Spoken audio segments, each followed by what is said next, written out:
Hello, Happy New Year. I wanted to do something a bit different and add to the 2020 list. No, I won't do a worst of the year list because I think those videos are kind of pointless. I don't know how you rank shit. But instead I want to share my 5 favorite movie moments from 2020. There were quite a bit of great moments in 2020 in terms of movies, but 5 in particular stood out for me. And of course, here's your warning for spoilers, so if you don't want to be spoiled, you are warned. Here we go.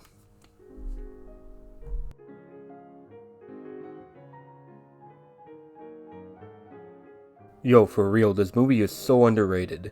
It came very close to making it in my top 15, but I probably would have put it at 16 or 17. But one thing I absolutely cannot get out of my head is the 4-minute long tracking shot that happens in the middle of the movie. It happens right after Faye hears a very strange sound on her radio and tries to contact Everett. She goes out for a minute and the camera then, with very impressive cinematography, goes to Everett's location and follows him until the signal gets his attention. First off, for Andrew Patterson to pull this off in his directorial debut of all things is amazing. He mentioned how some of the shot had to include green screen and visual effects, but I honestly couldn't really tell. And after a while, I forgot the shot was still going on. Everyone will notice that the camera movement is insanely fast and it manages to create a type of anxiety that only we know that the character of Faye is feeling. No one knows about this but her at the moment, and everything about the filmmaking here is so effective in giving you that emotional reaction. The rest of the film is like that too. It's a very haunting film, but I think this summed up the film as a whole.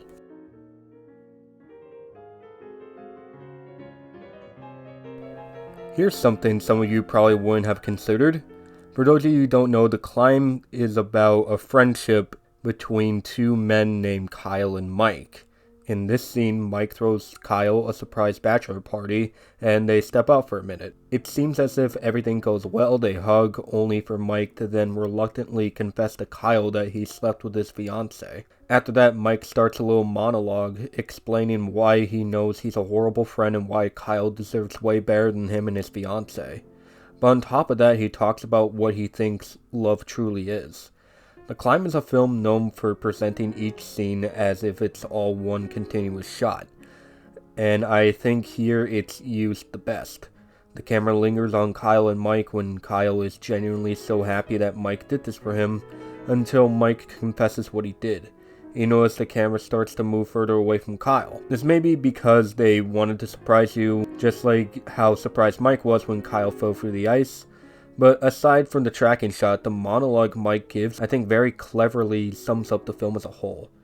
The film is about not only caring for your friends despite their flaws, but taking accountability for your own mistakes. Mike very clearly feels horrible about what he did and knows he won't be forgiven. He also knows that Kyle's fiancée isn't right for him because she doesn't treat him or anyone else well.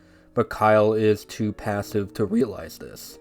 So in the matter of a minute, Mike accepts the fact that Kyle might not want anything to do with him ever again, but also takes the opportunity to remind him that he deserves way better in life.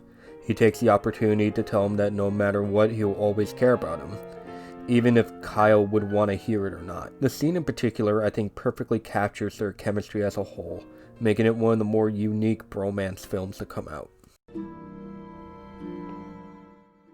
I remember being so taken aback when the film decided to take this route. The film was about a man taking his girlfriend to meet his parents.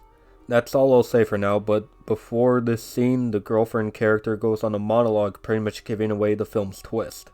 Jake and the janitor are the same person, and the girlfriend character doesn't exist. Well, she does, but Jake never got the courage to ask her out. He just watched her creepily from afar. The entire film was the janitor's fantasy of what could have been. And then we get Charlie Kaufman's style of the Dream Ballet from Oklahoma. Two dancers who are dressed identically as our two protagonists basically tell their love story through interpretive dance until the dancer representing the janitor takes it all away and kills his past self, only to clean up the remains of himself. This right here is when I'm thinking of ending things starts to show its true beauty, but also maintaining its incredibly dark tone. In a sense, Jake is trying to accept that that moment in his life he wanted to happen never happened, but he can't bring himself to accept it. We see how much he truly hates himself here, and how he's trying to figure out if there's anything about him that's worthy. He tries having a lovely fantasy only to be ruined by his own insecurities. I'm thinking of ending things goes much more deeper than that. You just have to see the film, but I think if there's any moment that perfectly captures that feeling of hopelessness, it's this one. Hey, another dance scene. This one is thankfully joyful. At least as joyful as it could have been.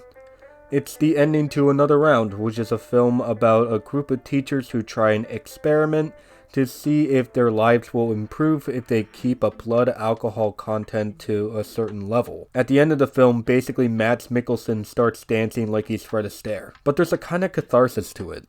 You realize throughout the film that Mads' character isn't a very happy person, and it sucks to see because you realize he's a man that's pretty selfless for the most part.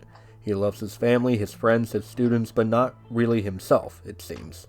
And it all seems incredibly genuine. That is until he does the alcohol experiment, and he manages to feel this kind of elation that he never thought he would feel. But it comes with consequences. He loses one of his best friends, and his wife may or may not want to be with him anymore. But that kind of elation he feels when drunk is most prominent in the final 5 minutes. But when he sees his high school students celebrating their graduation and the students wanting him to join them in celebrating, the soundtrack creeps in and Mads starts dancing like he's never danced before. I believe this scene is trying to capture that feeling of happiness you get while drunk. Everything seems loud, you're all of a sudden at the top of the world. It's to show us that Martin believes he's free from everything that's happened to him. Though alcohol won't necessarily fix anything, he's able to feel that kind of elation again that he's been longing for. There's no problems left in the world until the film abruptly ends. We don't know what will happen to Martin after this. We don't know if anything will ever fix. But what matters is that Martin was able to find that happiness in pure energy. In the final act of Sound of Metal, Ruben gets an operation in which an implant will be screwed into his head so that he can hear again. But we learn that the implant really isn't great. In his point of view, everything is distorted and still hard to pick up. It's within the film's final minutes where the message becomes clear. Ruben worries that his disability will become a burden for his girlfriend and everyone in his life, so he decides to just leave. He frees his girlfriend from the burden he thinks he will cause. It's then we enter what I think is one of the most powerful final shots in recent memory.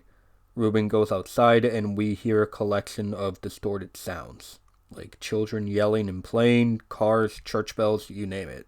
After letting a few seconds pass, Ruben takes off his implants and everything goes completely silent. But it's not a kind of silence that feels haunting. It's a kind of silence that feels peaceful and beautiful. The camera lingers on Ruben's face as he sucks everything in and the film cuts to black. The final minutes of this film is Ruben accepting his new world. For a while it was hard for him to accept what was the cold hard reality, but it's here he realizes that the cold hard reality is exactly that, something he can't control. Most people who know me personally know that I myself am kinda hard of hearing. When I was a very young boy, there was a dangerous amount of fluid in my left ear, and it was damaging my eardrum.